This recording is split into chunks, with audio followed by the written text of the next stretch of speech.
Now, about a week ago, I said that the Pixel 8 is the best thing that 700 bucks could buy. And if I'm being honest, I still stand by that opinion.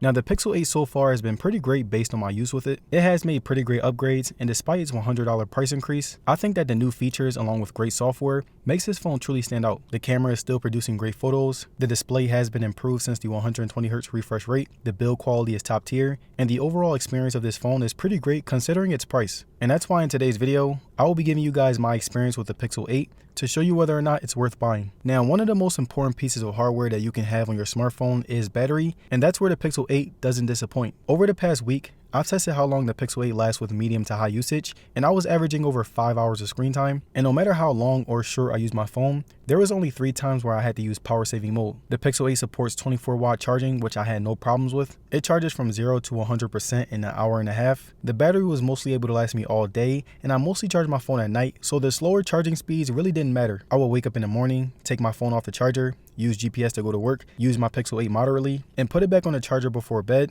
And also, despite my frequent times of using power saving mode, most of the time I never really cut corners to save battery, because if I'm spending a good amount of money on a phone, I'm using it to the max. So during my time of using the Pixel 8, most of the times I had 5G on, my brightness was on manual and always medium to high with always on display on. I'm using every power heavy app as much as I can, and again, I only use power saving mode 3 times, meaning that the Pixel 8 is pretty reliable when it comes to battery. Now, something else that's extremely important when it comes to using your phone on a day-to-day basis is the design and build quality. And now this is very important because you want a phone that is not only comfortable to hold, but also very minimal in size and portability, and the Pixel 8 again did not disappoint. The Pixel 8 has this very rounded frame that complements my hand very well. I'm holding my phone for hours on a day-to-day basis, so it really helps to have a phone that's easy to handle. And even though this phone does have pretty great curves, they do come at a minimum. I love how the 8 had a flat display, which makes it much easier to manage for screen protectors, and it just had an overall nice feel. The Pixel 8 also had a pretty nice weight to it. It weighs in at 187 grams, which is a little bit lighter than the Pixel 7. At first, I couldn't feel the difference between the two, but as I started using them more, I prefer holding my Pixel 8 a little bit more. But besides the average size and rounded curves, the Pixel 8 has really mastered that Google clean cut type of style. The buttons and ports were in the right places.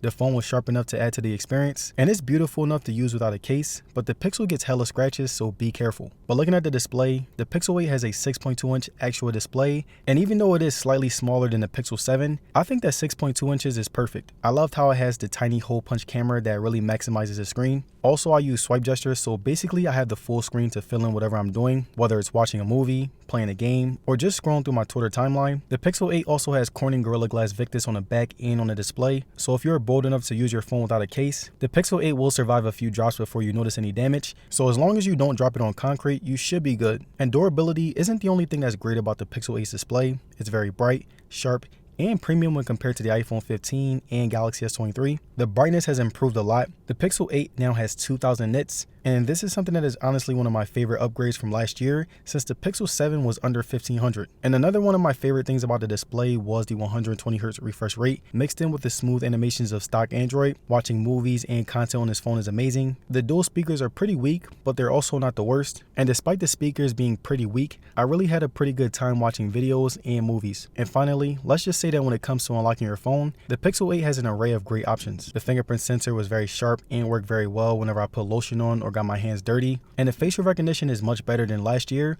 but I do still prefer to use my fingerprint. And now, before I discuss the camera, I want to go over some minor problems that I had to deal with in my 1 week of use with the Pixel 8. Now, the first problem that I dealt with was the fact that the speakers were pretty weak. Like, whenever compared to the Galaxy S23 or even the iPhone 15, I feel like they were much lower, the bass was pretty weak, and again, the low volume was really annoying. The next problem that I dealt with is the fact that, I'm not gonna lie, even though it has had a few updates, Android Auto is pretty trash, the system still looks outdated, and honestly, Apple CarPlay is still much better. And the last major problem that I had was that when it comes to certain games, the Pixel 8 looks terrible. Like right here, you can see me playing Asphalt 9, and so far, I've only experienced this problem with the Pixel 8 Pro and Pixel 8. Like if I play the same game on the iPhone 15 series or the Galaxy S23 series, you can see that it's so much smoother, but with the Pixel 8, it looked pretty awful and choppy. Now moving on to camera, the Pixel 8 is a beast on the spec sheet.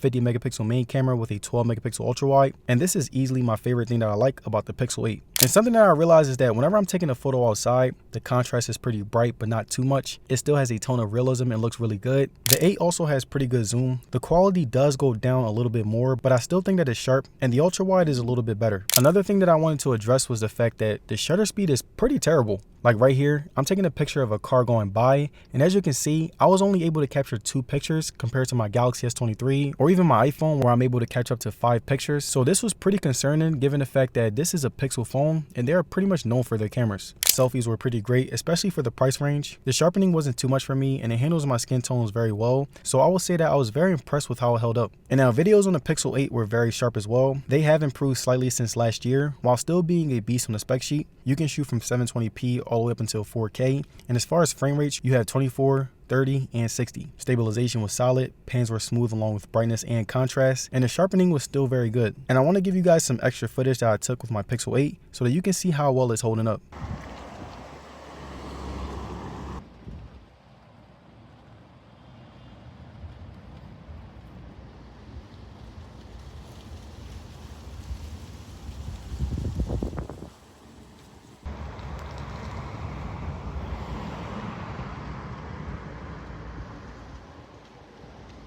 And alright you guys, that's it for my review on the Pixel 8. And I've pretty much said everything I feel about it. Despite its shortcomings, it's a pretty great phone that is totally worth buying. It made the upgrades that it needed to make, and so far, I'm pretty satisfied with the experience. And let me know down in the comments, do you think that the Pixel 8 is worth buying over the Pixel 7? Let me know. And again, I want to thank you guys for watching today's video, and I'm going to see you guys in the next one.